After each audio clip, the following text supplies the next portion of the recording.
Buenos días, soy el padre Rubén Marroquín Moreno de la diócesis de Tacámbaro y el día de hoy les traigo la última parte de la tercera homilía de San Juan Crisóstomo contra los judíos.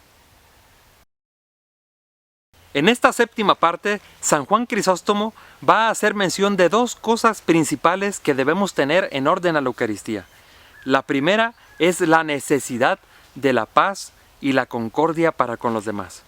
Y en la segunda parte vamos a escuchar cómo San Juan Crisóstomo dice que la obligación de participar en una Eucaristía viene desde dentro de ella. Lo vamos a ver enseguida.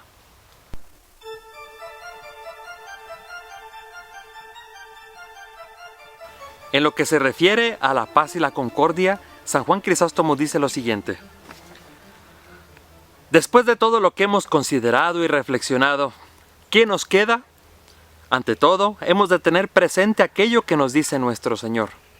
Si cuando estás presentando tu ofrenda ante el altar, te acuerdas que tu hermano tiene algo contra ti, ve primero a reconciliarte con él y después regresa a presentar tu ofrenda. De modo que si tu hermano tiene alguna cosa contra ti, no te está permitido ofrecer el sacrificio mientras no estés reconciliado. ¿Cómo puedes atreverte a celebrar la Pascua teniendo este estado de ánimo? Después, prosigue. Congreguen con mucho celo y dulzura a aquellos que les parecen estar extraviados, y después los traigan al seno de la Madre Iglesia. Puede darse que opongan resistencia, puede darse que se obstinen, pero a pesar de cualquier cosa que hagan, no dejemos de insistir hasta que los hayamos convencido. En verdad, nada hay mejor que la paz y la concordia, porque sin ellas nada es posible hacer o decir.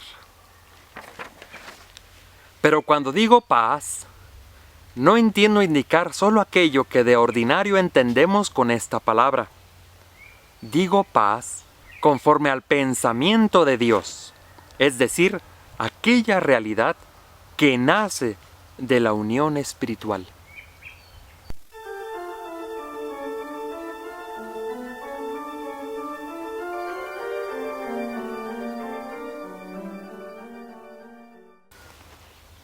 Por otro lado, en esta séptima parte, San Juan Crisóstomo nos va a sorprender porque, si bien a lo largo de toda la homilía ha hablado que nosotros no estamos obligados a celebrar la Pascua en un tiempo, en este momento va a decir cuál es el tipo de obligación con el cual nosotros debemos celebrar la Pascua. ¿No saben que el judaísmo era la imagen y que la Iglesia de Cristo es la realidad? Consideren qué enorme es la diferencia. La Pascua judía prohibía la muerte de un hombre. La Pascua de Cristo aplacó la cólera contra el universo. La primera liberó el yugo de Egipto. La segunda nos liberó del yugo de la idolatría. Además, aquella sofocó al faraón, esta al demonio. Después de aquella, se entró en la tierra de Palestina. Después de esta, se entra en el cielo. Ha llegado la época de las cosas perfectas. ¿Por qué pues te obstinas en estar junto a la pequeña luz de la lámpara ahora que ha salido el sol? No estamos obligados a observar fiestas en base a los días, ni a los tiempos, ni al año. Estamos llamados a seguir con fidelidad a la Iglesia y en cada cosa anteponer a todo la caridad y la paz. Yo quisiera subrayar estas palabras de San Juan Crisóstomo cuando dice: no estamos ya obligados a observar fiestas en base a los días. Estamos llamados a seguir con fidelidad a la Iglesia. ¿Por qué? Porque más adelante San Juan Crisóstomo va a poner el claro ejemplo de cómo la Iglesia, teniendo discordancia en un tema, al final de cuentas, por salvar la unidad, acepta la postura de cierta parte de la Iglesia. Y dice así: Al inicio de la iglesia, no se tenía un exacto cálculo del tiempo en relación a la fiesta de la Pascua. Pero cuando los padres que estaban dispersos en muchas partes se reunieron y establecieron un día específico, la iglesia entera, deseosa de la unión entre sus miembros, acogió aquella decisión. Es una decisión sobre un tiempo, pero en realidad el tiempo no es lo importante. Lo importante es mantener entre nosotros la unidad y la paz.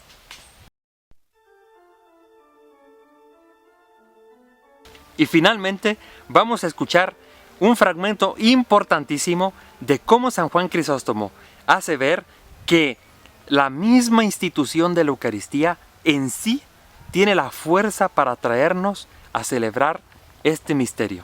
Dice así: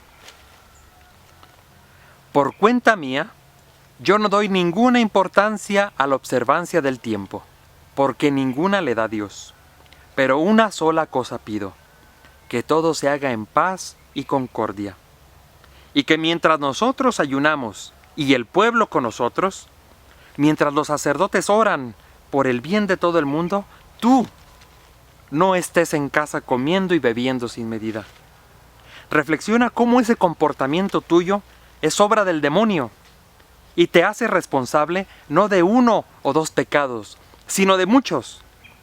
Te has separado de la asamblea y caes en el error.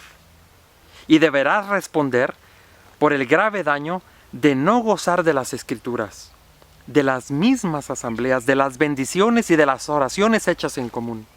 Más aún, ocultas tu mala conciencia como si fueras un extranjero de la fe, como si fueras de otra estirpe.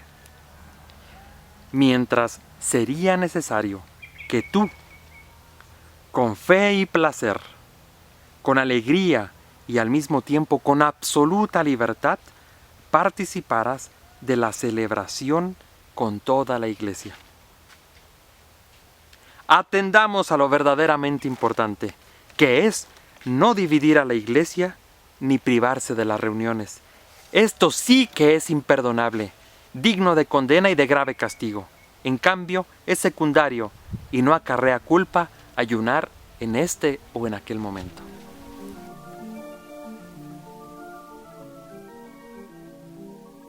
Hemos llegado así al final de esta homilía de San Juan Crisóstomo, donde, en resumen, vemos que recalca 2 cosas principalmente. 1, la necesidad de la paz y de la concordia.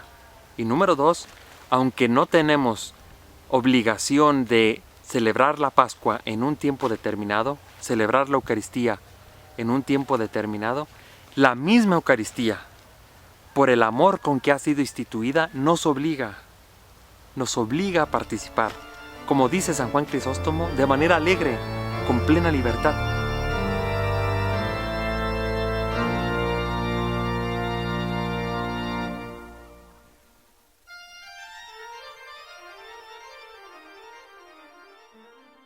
Antes de despedirme, les recuerdo que el texto completo de la homilía lo voy a dejar en la descripción del video, que se encuentra en la parte de abajo del video, donde dice descripción del video. Allí encontrarán el archivo PDF completo para que lo puedan descargar y puedan leer y meditar este texto. Por otro lado, les recuerdo que hay un suplemento a esta homilía y es la breve historia de cómo la Eucaristía fue tomando carácter de obligatoriedad a lo largo de la historia. Me quiero despedir con las últimas palabras de la homilía de San Juan Crisóstomo, que dicen: terminemos aquí nuestro discurso orando para que todos nuestros hermanos regresen a nosotros. Nos demos el abrazo de la paz, abandonemos toda inoportuna discusión y, dejando de lado las pequeñeces, elevemos la mente y el corazón, considerándonos liberados de la obligación del tiempo, hacia Dios, Padre de nuestro Señor Jesucristo, al cual todos juntos, con un solo espíritu y una sola voz, damos gloria, ahora y por siempre, por los siglos de los siglos. Amén.